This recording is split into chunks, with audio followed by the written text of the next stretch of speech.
Saudara muslimin dan muslimat sekalian, berbicara tentang boleh ataupun tidak kita sebagai seorang Islam untuk mengurus jenazah non-Muslim, maka sebagai muqaddimahnya Ustaz menyunting hadis Rasulullah sallallahu alaihi wasallam.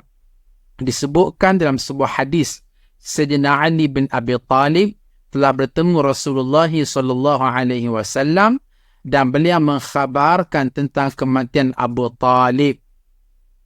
Abu Talib ni siapa dia? Ali bin Abi Talib. Abu Talib ialah ayahandanya. Maka Nabi SAW bersabda yang bermaksud, pergilah dan kebumikanlah. Aku berkata, yakni Sayyidina Ali berkata, sesungguhnya dia mati dalam keadaan musyrik.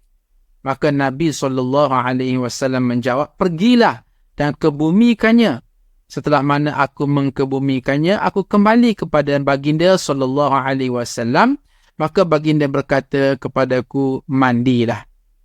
Maka ini adalah salah satu contoh bagaimana keizinan yang diberikan oleh Nabi Muhammad SAW kepada Sayyidina Ali untuk menguruskan jenazah non-Muslim.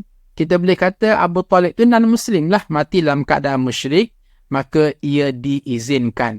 Manakala mandi tadi, mandi yang diminta supaya Sayyidina Ali mandi, maka itu adalah sebagai suatu yang disunatkan dan tak sampai ke peringkat wajib. Bahkan Nabi SAW sendiri memberikan jubahnya untuk dijadikan kain kafan bagi Abdullah bin Ubay bin Salul, seorang munafik pada zamannya.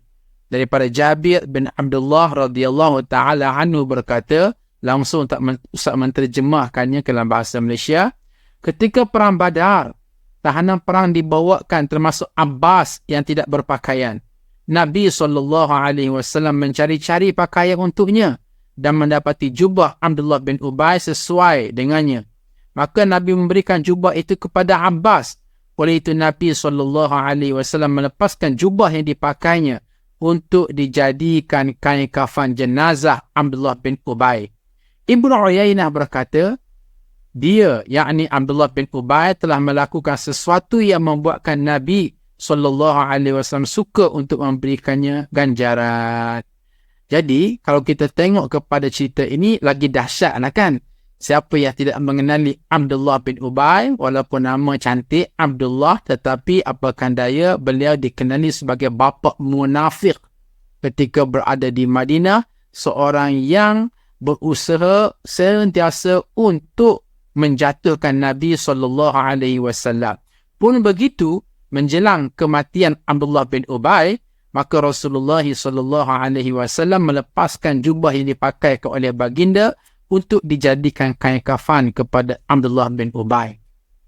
Saudara muslimin dan muslimat yang dirahmati Allah sekalian, di sini kita ingin berbicara dalam aspek boleh ataupun tidak pengurusan jenazah non-Muslim diuruskan oleh orang Islam berdasarkan kepada perkiraan dua-dua nas tadi, maka hukumnya adalah diharuskan oleh syarak. Baik.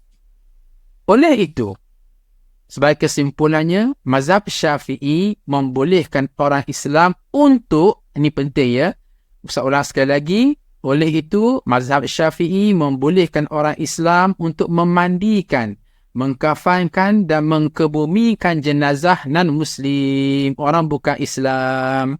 Dan hal ini dibincang dalam kitab Al-Mu'tamad fil Fiqh Syafi'i yang dikarang oleh Profesor Dr. Muhammad Zuhaili, yang telah pun diterjemahkan ke dalam bahasa Malaysia oleh Jabatan Agama Islam Malaysia JAKIM. Jadi kira-kiranya diizinkan oleh syarak. Bahkan hal yang sama disebut dalam kitab Al-Hawi Al-Kabir, penulisan Al-Imam Al-Mawardi, seorang tokoh pada ulama Syafi'i rahimahumullah. Saudara muslimin dan muslimat sekalian, namun tidak dibenarkan sama sekali terlibat dalam upacara keagamaan mengiringi kematian. Betul lah kita kata, ya boleh orang Islam untuk mengurus jenazah non-Muslim. daripada memandikan, mengkafankan, kemudian memasukkan ke dalam kubur. Tetapi apa jua hal yang membabitkan urusan keagamaan mereka, jangan sesekali kita terlibat. Tidak diizinkan, bahkan haram sama sekali kita melibatkan diri.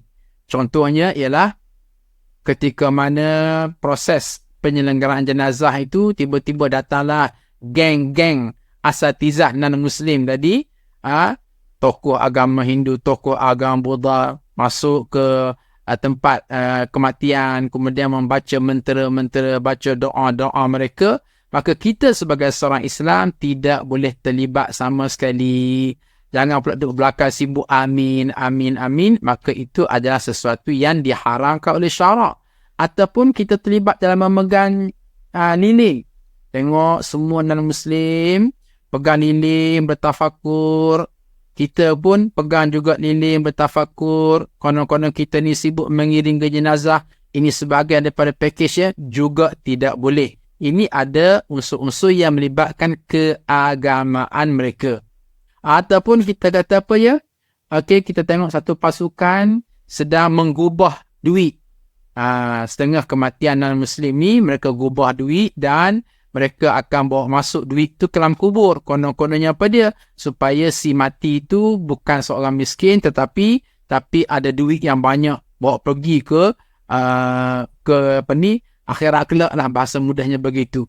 Maka kita pun join samalah, gubah duit, jadikan dia elok-elok. Cadangnya apa dia? Nak masukkan dalam kubur pun tak boleh. Ini juga hal-hal yang berkaitan dengan keagamaan mereka. So, kita straightforward. Kita memandikan, straightforward. Kita mengkafankan, straightforward. Kita mengkebumikan. Bagaimana pula jika sekiranya jenazah non-Muslim itu tak dikebumikan tapi dibakar pun tak boleh. Tak boleh sama sekali kita terlibat. Sebab apa? Membakar jenazah itu adalah diharamkan oleh syarak. Apatah lagi kalaulah dibakar jenazah itu memang itu tradisi kepada agama mereka, itu lagilah tidak boleh. Jadi kita hanya buat dalam batas-batas yang diizinkan oleh syarak untuk kita melakukannya. Baik.